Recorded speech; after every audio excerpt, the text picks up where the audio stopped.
우리가 지난주에 나눈 아름다운 새 이야기 중에 첫 번째 이야기가 뭔지 혹시나 기억하세요? 혹시 이거 진짜 기억하기 힘들거든요. 안 되는 걸 되게 하는 거. 네. 예, 이거 기억하는 게 신기한 거예요. 사실 여러분들 뭐 탓할 마음 전혀 없습니다. 기억 안 나요. 저도 사실 지난주에 설교를 기억이 안 나서 한번 이렇게 찾아봐야 될 때가 있습니다. 그 첫 번째 아름다운 이야기는 바로 순종의 이야기였죠. 예, 기억나시죠? 말도 안 되는 시어머니 나오미의 요구에 룻이 알겠다라고 대답을 했습니다. 그래서 순종의 이야기가 참으로 아름답다. 그래서 하나님의 아름다운 스토리의 한 페이지가 넘어가는 것을 우리가 함께 살펴봤습니다. 오늘 우리가 함께 살펴볼 두 번째 이야기는요, 구속의 이야기입니다. 여러분들 일단 구속이라는 말의 의미를 좀 살펴볼 필요가 있겠죠. 사실 좀 교회 오래 다닌 분들은 많이 들어봤죠. 구속. 근데 정확하게 잘 모르겠어. 그렇죠? 얘기하니까 대충 그냥 그런가 보다 뭐 아는 척하기도 하고 몰라도 느낌상 넘어가기도 하는데 잠깐 짚고 가는 것이 맞지 싶습니다. 교회에서 많이 듣던 구속이 무슨 뜻일까요? 여러분이 아는 구속의 가장 일반적인 뜻은 뭐죠? 예, 형사적인 사건들에서 많이 나오죠. 자기의 신체를 자유를 묶어버리는 거죠. 그래서 법적인 단어, 자유를 제한하고 신체의 자유를 제한하는 것을 보통 구속이라고 표현을 많이 하는 겁니다. 어디에 막 가두는 거죠. 기독교적인 구속은요, 완전 반대의 의미예요. 무슨 말이냐면 어떤 문제가 있어서 우리는 그것을 기독교에서는 죄라고 얘기해요. 문제가 있어서 자유하지 못하는 것, 묶여 있을 때에 누가 대신해서 그것을 해결해 주는 것, 그래서 내가 자유를 얻는 것을 구속이라 그래요. 그래서 구속하신 은혜라고 예수님을 향해서 고백하잖아요. 그게 무슨 말이에요? 내가 자유하지 못했는데 내 죄를 해결해 주신 그분의 은혜라는 뜻이에요. 이제 좀 설명이 되시죠? 그런 뜻입니다. 오늘은 자유롭지 못하고 괴로운 누군가가 자유롭게 되어지는 그 구속의 이야기를 좀 잠깐 나눠보려고 합니다. 여러분들 한번 좀 묶여본 적 있으세요? 손발이 묶여봤다든지 몸이 묶여봤다든지 좀처럼 경험하기 힘든, 그렇죠? 경험하기 쉽지는 않습니다. 그런데 살다 보면은 신체의 구속보다 더 힘든 것, 그리고 자주 우리가 겪게 되는 것이 있습니다. 정신적인 구속이죠. 사실 스트레스라고 표현할 수 있는데 정신적인 구속들이 있습니다. 뭔가 내 머리에 그냥 늘 가득해요. 그렇죠? 그게 무겁고 힘들고 그게 과하다 보면 편두통이 오기도 하고 뭐 드러눕기도 합니다. 우린 그런 스트레스에 많이 시달리기도 합니다. 벗어나기가 되게 힘든 것 같아요. 정신적인 구속이라는 것이. 우리가 또 사랑이라고 표현하는 것, 사랑이라고 말하는 것이 되게 아름답잖아요. 좋잖아요. 근데 사실 이게 일종의 구속이거든요. 그냥 내 머릿속에 그것만 가득해요. 그것만 가득하고 그것만 쫓아다니고 그것만 따라다니고 뭐 그런 것이 사랑이라고 볼 수가 있습니다. 사랑한다는 것은 일종의 밸런스, 균형이 깨지는 거거든요. 여러분 사랑 한번 크게 보신 적 있죠? 그게 뭐 자녀를 향한 사랑이든 간에 뭐 이성 간의 사랑이든 간에 한번 크게 사랑해 본 경험이 누구나 있을 겁니다. 사랑을 크게 하면은 삶의 밸런스가 깨져요. 왜냐하면 그것만 생각하거든요. 그것만 따라다니게 됩니다. 내가 그것을 위해서 뭘 할까? 그것만 생각하게 돼요. 그렇죠? 옛날에 그런 일이 있었잖아요. 없었던 것처럼 그러지 마세요. 네. 사람은 뭐든 사랑하게 되어 있어요. 그런 존재로 지음받았습니다. 그래서 사람들은 돈을 따라가기도 하고 뭐 이성을 따라가기도 하고 때로는 성공을 향해서 달려나가기도 합니다. 어떤 사람은 동식물에 빠져 있어요. 그래서 어떤 목사님은 물멍을 하는데요. 근데 물멍을 뭘 하냐면 수족관에 물고기 몇 마리 넣어놓고 이렇게 물멍을 한대요. 그럼 그렇게 마음이 편안하대요. 네, 그런 분도 있어요. 어떤 분들은 동물에 흠뻑 빠져 있는 분도 있죠. 뭐 고양이, 강아지, 뭐 동물을 키우면서 흠뻑 빠져 있는 분들도 있습니다. 또 어떤 사람은요, 자기 애가 엄청 강해요. 자기를 향한 사랑이 너무 강해서 뭐 어떤 사람들은 뭐 너무 자기중심적으로 살아가는 사람들이 있죠. 내가 좋아하는 음식만 먹고 집에서 만들고 뭐 그런 분들도 분명히 있습니다. 우리는 이렇게 뭔가 다 구속되어서 자유를 얻지 못하고 그렇게 살아가고 있습니다. 그러니까 종교를 떠나서 우린 그렇게 다 살고 있습니다. 우리가 계속 살펴보고 있는 나오미와 룻의 인생, 그 인생도 뭔가에 구속돼 있어요. 묶여 있습니다. 눌려 있어요. 그게 뭘까요? 바로 생계의 문제입니다. 먹고 사는 문제입니다. 앞으로는 어떻게 먹고 살지? 오늘은 어떻게 먹고 살지에 대한 문제가 있습니다. 이 문제를 해결해 줄 수 있는 사람이 나타나는 것, 해결되어지는 것이 바로 기독교적인 의미에서 구속이에요. 그걸 해결해 줄 수 있는 것, 그것이 바로 구속이라고 생각할 수 있습니다. 그러면 이 문제를 구속하려면 해결을 해줄 수 있는 구속자가 필요해요. 그거 누군가 해결을 해줘야 되잖아요. 근데 그 구원자가 누구냐? 오늘 지난주부터 비중 있게 나오는 그 한 남자예요. 보아스라는 한 남자가 등장을 하죠. 그래서 오늘은 아름다운 이야기 두 번째 구속에 대한 이야기를 나눌 텐데요. 구속, 누군가에게 자유를 주기 위해서 오늘 본문을 보면요. 두 가지가 필요한 것을 알 수가 있습니다. 누군가를 자유롭게 해주기 위해서는 두 가지가 필요해요. 그 첫 번째는요. 구속에는 책임이 따릅니다. 구속에는 책임이 따라요. 누군가의 짐을 덜어주기 위해서, 누군가의 생명을 건져내기 위해서는 책임이 따라오게 됩니다. 지금 나오미와 룻의 문제가 뭐라 그랬죠? 생계, 먹고 사는 문제입니다. 그런데 이 여자 둘이서 그 당시에 그 문제를 해결하는 게 쉬웠을까요? 지금도 사실은 쉽지는 않아요. 임금의 문제가 여자들이 더 낫다고 하죠. 보통 더 낫다고 합니다. 그런데 과거에 그 시대에 여자들이 뭘 해서 먹고 사느냐, 쉽지 않은 이야기였다는 거죠.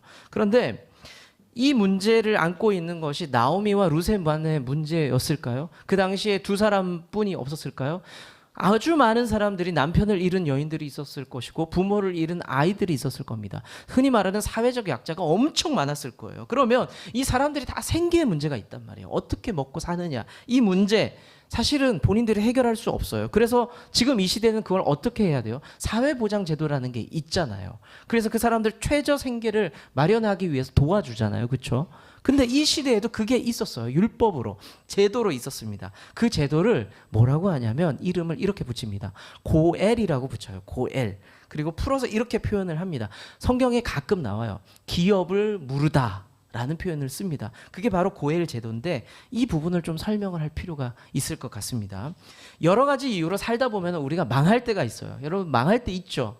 망할 수 있어요. 저희 아버지도 괜찮을 줄 알았거든요. 저희 집은 제가 어릴 때 초등학교 때 저학년 때 아주 어릴 때 괜찮게 살았던 것 같아요.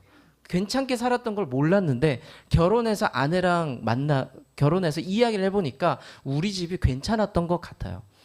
와이프는 종종 깜짝깜짝 놀래요. 일주일에 한 번씩 제가 초등학교 때 갈비를 먹었거든요. 숯불 갈비. 그랬더니 아내가 깜짝 놀라는 거예요. 지금 이렇게 놀라시는데 제 아내의 집은 그냥 평범한 집이었어요. 아버님이 선생님이었으니까 그런 집이었어요. 근데 제가 일주일에 한 번은 갈비를 먹고요. 또 주중에 한 번 정도는 돈가스를 썰러 경양식이라고 그랬죠, 흔히 얘기하는. 그래서 습을 이렇게 뜨냐 이렇게 뜨냐를 생각하고. 근데 물론 저희 부모님은 노가다꾼이었어요. 페인트 칠하는 노가다꾼이었는데 그렇게 살았다라고 했더니 아내가 깜짝 놀라더라고요. 그리고 집에 컵라면이 몇 바스씩 쌓여. 여러분들 힘들게 사셨군요. 네. 아무튼 그런 삶을 살았습니다. 그런데 아내가 전혀 자기네들은 1년에 한두 번 외식하고 경양식 집은 뭐 기억에 남을 정도로 뭐 그랬다라고 하더라고요. 여튼 그런 저희 집이 한번 망했거든요. 망했어요. 제가 초등학교 5학년 딱 되었을 때 4학년 되었을 때인가? 그쯤 되었을 때 제가 음악을 너무 좋아하니까 저희 아버지가 도박에서 돈 땄다고 네, 돈 많이 땄다고 삼성 마이마이를 초등학생한테 막 주셨어요. 제가 그거 귀에 이어폰 꽂고 다니면서 뭐 강가를 거닐고 다니고 막 초등학생 그랬던 기억이 납니다. 그래서 제 아내가 되게 놀라는 기억이 있었는데 그런 집이 망했어요. 아무튼 망했어요. 제가 20살 때. 그런 기억이 있습니다. 누구나 망할 수 있어요. 그 시대도 마찬가지 아닐까요? 누구나 망할 수 있어요. 그러면 부동산이 누군가에게 날아갈 수 있죠. 그리고 내가 심하게 망하잖아요. 내 몸이 다른 사람에게 자유를 구속당해요. 우리가 쉽게 얘기하면 종살이 하는 거죠. 종살이 할 수가 있습니다. 그러면 여러분들 지금도 마찬가지예요. 한 사람이 몇 억씩, 막 5억씩, 10억씩 재산이 뭐 이렇게 마이너스가 되잖아요. 빚이 생기잖아요. 개인이 회복하는 게 쉬울까요? 사실은 거의 불가능해요. 이 정도가 되면 거의 어렵습니다. 나오미와 룻처럼 남편이 없는 경우를 생각해 보세요. 어떨까요? 진짜 불가능해요. 먹고 사는 문제도 있는데 빚을 어떻게 갚습니까? 그런 사람들이 많았다는 거예요. 그런 사람들을 구제하기 위해서 당시에 만들어진 제도가 뭐냐? 아까 말씀드렸던 고엘이에요. 고엘입니다. 어떤 것이냐? 재산을 다 날렸어. 내가 종살이하게 생겼어요. 끌려가게 생겼어요. 이때 가까운 친족 중에 친척 중에 한 사람이 돈이 있고 뭐 상황이 좋은 사람이 거둬주는 거예요. 거둬주는 거예요. 내 가족으로 거둬주는 겁니다. 그래서 그 빚을 갚아주고 땅도 내가 돈을 내고 사다 주고 다시 사오는 겁니다. 이 사오는 사람을 뭐라고 부르냐? 기업을 무르는 사람이라고 얘기하고 그런 제도를 고엘이라고 표현을 해요. 네. 기업 무르는 사람, 그 사람의 조건이 좀 있다고 그래요. 뭐가 있어야 될까요? 일단 상식적으로. 네? 뭐가 있어야 될까요? 돈이 있어야 돼요. 그러니까 능력이 있어야 됩니다. 능력이 있어야 되고요. 그 두 번째는 이게 첫 번째가 돼야 되는데 사실은 혈육이어야 돼요. 친척이어야 됩니다. 그러니까 친척 중에 돈이 많은 사람이 할 수 있는 것입니다. 그래서 우리가 여러분들 기억날지 모르겠는데 보아스를 처음에 설명할 때에 이렇게 표현이 나와요. 유력한 자, 한자예요. 힘이 있는 사람, 다른 말로 돈이 있는 사람이었습니다. 보아스는 일단 돈이 있었어요. 그리고 그런 표현도 나와요. 나오미의 먼 친척이에요. 보아스가. 여러분 느낌이 오죠? 친척이고 돈이 있네. 보아스가 기업 물을 조건이 있는 거예요. 조건이 되는 거예요. 자, 레위기 25장 25절의 말씀을 같이 한번 읽어볼게요. 시작.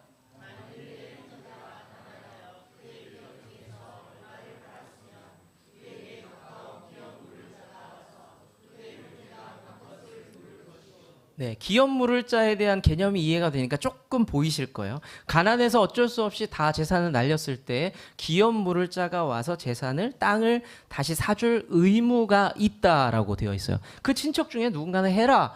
왜냐하면 얘 살려야지. 이거예요. 자, 그런데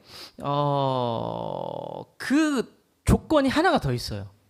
돈도 있어야 되고 친척이어야 되는데 조건이 하나가 더 있는데 그게 뭐냐면 자원해야 돼요. 스스로 내가 원해서 해야 됩니다. 근데 그게 쉬울까요?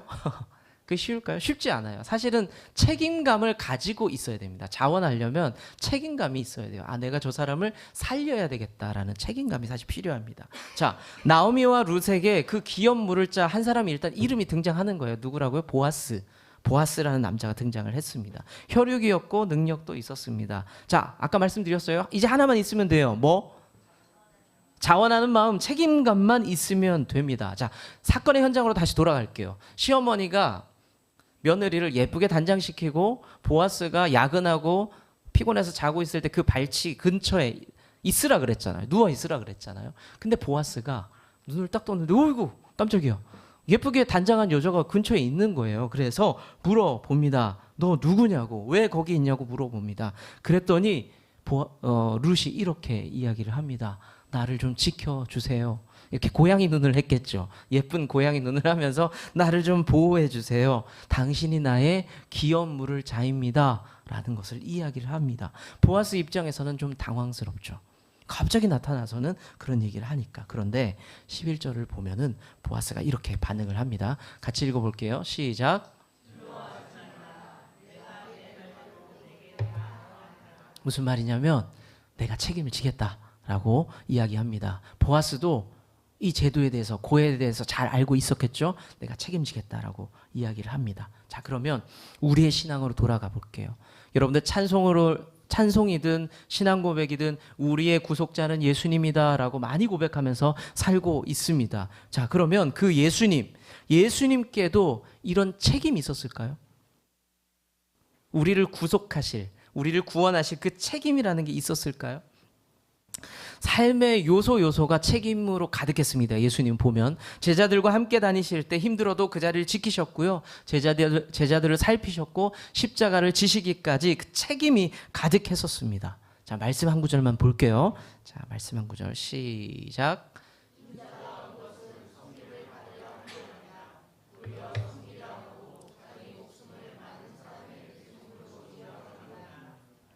예수님은 자기 헌신이 강한 분이었습니다. 자기를 던지겠다는 거예요. 대속물로 주겠다는 겁니다. 왜 그럴까요? 대속물로 줄 때 사랑과 책임이 없으면 결코 그렇게 자기 몸을 던질 수가 없습니다. 그리고 예수님께서는 그 사명을 받고 이 땅에 오셨기 때문에 책임이 분명히 있었던 겁니다. 구속에는 분명히 책임이 필요합니다. 두 번째는 뭐냐? 구속에는 사랑이 필요합니다. 누군가의 짐을 덜어주기 위해서, 누군가의 생명을 살리기 위해서는 사랑이 필요할 수밖에 없습니다. 아주 상식적인 이야기죠. 사랑이 없으면 할 수가 없습니다. 누군가를 돕기 위해서요, 누군가를 섬기기 위해서 책임감만 가지고 할 수가 있습니까, 여러분들? 물론 할 수도 있겠죠. 근데 억지스러운 책임감, 그냥 끌려가는 책임감으로는 결국 마지막이 좋지 않은 것 같아요. 마지막이 좋지가 않습니다. 부모의 책임감으로 우리가 지금까지 살아왔습니다. 누군가의 양육자가 있었고 보호자가 있었습니다. 지금까지 그래서 우리가 살아왔는데 그 부모님의 책임감만으로 우리가 살아왔다면, 그 가운데 사랑이 없었다면 어땠을까요? 한번 생각해 볼까요? 부모님의 보살핌 속에 사랑이 빠졌다라고 생각해 볼게요. 여러분들 사랑이 없이 아이들을 양육한다고 생각해 볼게요. 한번 상상만 해볼게요. 네. 박현진 집사님, 사랑 없이 서진이를 돌보고 있습니다. 집사님 마음이 어떨 것 같아요? 상상이 안 돼요. 전 상상이 되거든요. 해봤어요. 저는 할 수 있어요. 승민이를 사랑 없이 케어한다. 상상을 한번 해봤죠. 저는 그런 아빠예요. 해봤더니 어떤 마음이 드냐면 제가 즐겁지 않을 것 같아요. 입에 불평이 있을 것 같아요. 아, 저거 진짜 귀찮아 죽겠네. 밥 먹을 때마다 왜 이렇게 많이 지성이 표정이 굉장히 이랬거든요. 이거예요. 저거 왜 이렇게 많이 처먹는 거야? 청소년기 얼마나 많이 먹어요. 근데 저는 사랑이 있어요. 그렇지 않아요? 많이 먹네. 너무 좋아. 많이 먹어라. 아빠보다 더 커야지. 이런 마음이 있어요. 근데 사랑이 빠지면 이렇다는 거예요. 사랑이 빠지면 이게 의무로 하기는 해요. 밥 먹여야지 하기는 하는데 그냥 뭐 그런 거 있잖아요. 그냥 싫은 거예요. 싫은 거예요. 그리고 여러분들 누군가를 섬길 때는 내 돈 나가잖아요. 내 에너지 나가잖아요. 제가 돈을 썼어요. 아내가 밥을 지어요. 에너지를 쓰고 있어요. 수고해요. 근데 애가 계속 잘 먹어요. 사랑이 없으면 어떻다? 짜증난다. 짜증난다. 맞아요. 그리고 사랑이 없으면 보상을 바라게 돼요. 내가 그냥 퍼주는 게 아니라 보상. 저만큼 먹었으니까 내 노후의 30년을 저만큼 나에게 밥을 주겠지. 이런 보상을 바라게 된다는 겁니다. 어쩔 수 없이 했으니까 뭐라도 이익이 생기길 바란다는 거죠. 그리고 사랑이 없으면, 사랑이 없는 헌신은요 쉽게 소진됩니다. 무슨 말이냐? 탈진하게 되죠. 버틸 수가 없어요. 버틸 수가 없습니다. 견딜 수가 없습니다. 여러분들 사랑하는 척 연기해 본 적 있으세요? 있다 그러면 안 돼요. 네, 사랑해 본 척 이렇게 연기를 한다고 하면은 그게 얼마나 힘들겠어요. 옆에 있는 배우자 사랑하는 척하고 살고 있습니까? 끄덕이면 안 돼요. 네, 그런 분들이 있다면, 그런 사람이 있다면 얼마나 힘들겠습니까? 힘든 거예요. 사랑하니까 옆에 있어주는 겁니다. 오세훈 성도님 맞죠? 사랑하니까 옆에 있어주는 거예요. 사랑하니까 데리고 다니는 거예요. 네. 여러분들 착각하면 안 돼요. 여자가 남자 보통 데리고 다녀주는 거예요. 전 늘 고맙게 생각하고 있어요. 그래서 아내가 같이 점심 먹을래? 라고 얘기해 줄 때마다 고마워요. 사랑이 있다는 거거든요. 여튼 고린도전서 13장 3절은요 사랑이 없는 헌신이 얼마나 어렵고 힘든지를 이렇게 기록을 하고 있어요. 읽어볼게요. 시작. 불사르게 내줄지라도 사랑이 없으면, 내 불타게 뭔가를 하는 것 같은데 내 안에 사랑이 없으면, 헌신하는데 사랑이 없으면 내게 아무 유익이 없다. 그러니까 아무것도 아니라는 겁니다. 사랑이 없는 헌신은 내가 기쁘지도 않고 즐겁지도 않고 내 삶에 아무 동력도 없다는 거예요. 동력도 없다는 거. 기업 물을 자, 고엘 제도를 수락하는 자에게 필요한 것은 바로 사랑, 자원하는 마음이었다는 겁니다. 저는 지금도 아내를 사랑하지만 연애할 때는 진짜 많이 사랑했던 것 같아요. 그건 당연한 거잖아요. 저 이상하게 보지 마세요. 너무 당연하잖아요. 그러니까 아내가 보고 싶으면 운전해서 1시간 반을 가는 거예요. 아내가 좋으니까 3시간을 전화하면서 운전하기도 하고 전화하면서 이렇게 오는 거예요. 사랑하니까, 너무 좋으니까 그렇게 하는 겁니다. 자원하는 마음으로 그렇게 할 수 있었던 거죠. 그렇다면 자, 오늘 관점. 자, 우리 관전 포인트가 뭐냐? 관전 포인트가 뭐냐? 과연 보아스는 사랑하냐는 거예요. 자원하는 마음이 그 안에 있냐는 겁니다. 한번 볼까요? 보아스는 기본적으로 룻을 향한 호감이 있었던 것 같아요. 짐작을 할 수 있는데 룻기 3장의 10절과 11절 일부를 편집했는데 한번 읽어볼게요. 시작. 내 딸아,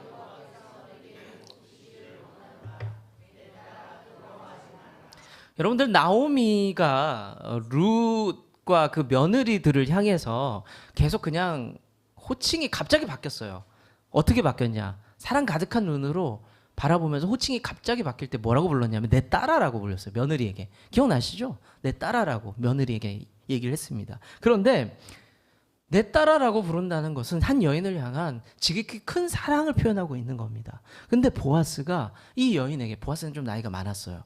그래서 다른 번역본을 보잖아요. 룻이 보아스에게 무슨 표현을 쓰냐면 어르신이라고 표현했어요. 어르신. 그래서 내 딸아라고 표현을 합니다. 그리고 하나님께서 너에게 복 주시기를 원한다. 축복하는 거예요. 그리고 두려워하지 말아라. 평안해라. 안심해라. 라고 이야기를 합니다. 그리고 뭐라고 얘기하냐면 룻, 내가 너를 모르는 것 같지만 사실은 내가 너에 대한 소문을 들었어. 네가 시어머니를 홀로 그렇게 대신 시어머니를 그렇게 잘 공양한다면서, 그래서 여기 와서 일한다면서 고생한다면서 내가 다 듣고 있었어 라고 침이 마르도록 그렇게 칭찬을 합니다. 보아스는 자기에게 주어진 그 책임의 문제를 뛰어넘어서 사랑하는 마음으로 룻의 삶을 도와주려고, 구원하려고 애쓰는 모습을 분명히 보여주고 있습니다. 그렇다면 우리의 신앙으로 다시 돌아가 볼게요. 우리를 구원하신 하나님, 예수님, 그 사랑은 어떨까요? 책임, 우리를 지으셨으니까, 우리를 향한 어떤 구원의 책임이 있으니까, 하나님께서 예수님을 이 땅에 보내신 그런 사명과 명령이 있으니까 우리를 구원하신 것으로 끝나면 될까요? 그분은 우리를 사랑하셨을까요? 아주 익숙하고 유명한 성경 구절 두 구절만 볼게요. 요한복음 3장 16절입니다. 시작. 하나님이 세상을 이처럼 사랑하사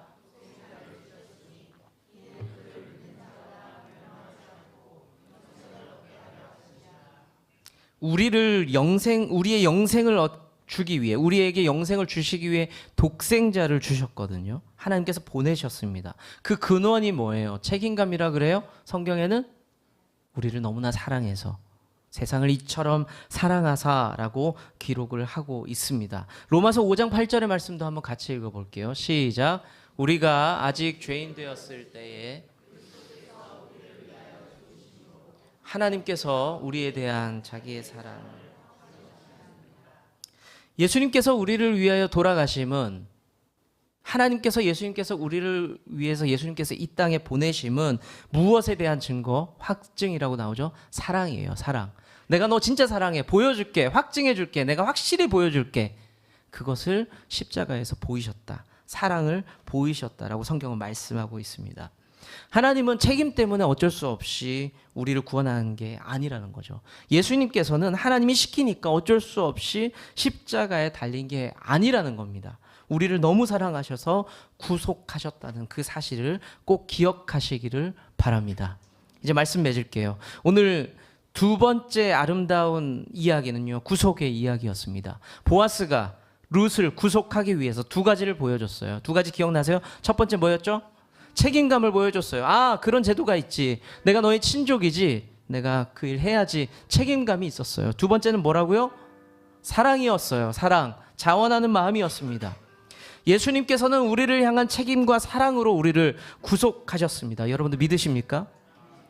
이제 우리에게도 숙제가 있어요. 그게 뭐냐면 우리가 하나님을 향한 사랑과 하나님을 향한 경외함이 의무감이 필요해요. 이 말 얼핏 들으면 이상해요. 의무감으로 사랑하라고요? 나쁘게 들릴 수도 있습니다. 그런데 성경은 분명히 우리가 예배하는 것이 의무가 있다라고 말씀하고 있어요. 여러분, 우리는 예배하는 것에 의무감을 가질 필요가 있습니다. 그리고 그 너머 의무감으로 끝날 거냐, 그 너머 하나님을 향한 사랑이 있는지 우리를 찌르고 있어요. 우리는 의무감 가지고 이 자리에 예배에 나올 수 있거든요. 여러 가지 의무감을 가지고. 그런데 이 시간 찌르는 게 뭐냐면 책임감 좋아. 너의 책임감은 좋아. 그런데 하나님을 향한 사랑이 있냐라고 질문하고 있다는 겁니다. 이 자리에 예배하는데 너 하나님 사랑하고 있어? 라고 물어보고 있다는 겁니다. 때로는 우리가 의무감 때문에 예배 나오기도 하죠. 때로는 남의 눈을 의식해서 책임감 때문에 의무감 때문에 헌금을 하기도 하고 봉사를 하기도 합니다. 그런데 그 안에 다시 성경이 우리에게 질문하고 있는 거, 너 봉투에 얼마 넣고 있을 때에 그 안에 사랑이 있니? 너 교회 청소하고 있는데 그 안에 사랑이 있니? 주방에서 열심히 봉사하고 있잖아. 너 그 안에 사랑이 있니? 라고 다시 한번 찌르고 있다는 겁니다. 하나님을 향한 숙제가 분명히 우리에게 있어요. 그리고 두 번째 숙제는요, 이웃을 향한 숙제입니다. 뭐냐? 똑같아요. 예수님께서 그렇게 강조하신 이웃을 사랑하라고 하는데 우린 사랑하며 살 수 있죠. 책임감 가지고 사랑할 수 있어요. 주님이 하라고 했으니까 적당히 할 수 있습니다. 보여지는 모습으로 할 수 있어요. 그런데 또 찌르죠. 진짜 사랑하면서 할 수 있니? 진짜 사랑하면서 이웃을 섬기고 있니? 근데 그 이웃이 누구라고요? 우리는 그 이웃을 넓게 봐야 돼요. 내 남편과 내 아내가 이웃이에요. 내 아들과 딸이 이웃이에요. 내 부모님이 이웃입니다. 더 넓어지면 우리 동네 사람들이 이웃이 될 수 있고 내 가게에 찾아오는 손님이 될 수도 있겠죠. 우리는 그것에 대한 숙제가 있다는 겁니다. 너는 이웃을 사랑하고 있니? 너는 이웃을 사랑하고 있니? 오늘 보아스의 모습을 통해서 우리에게 주어진 숙제를 한번 살펴본 거예요, 사실. 책임감, 사랑으로 하나님과 이웃을 섬겨낼 수 있는 그런 삶 살아낼 수 있는 우리 좋은 나무교회 성도님들 되시기를 축원합니다.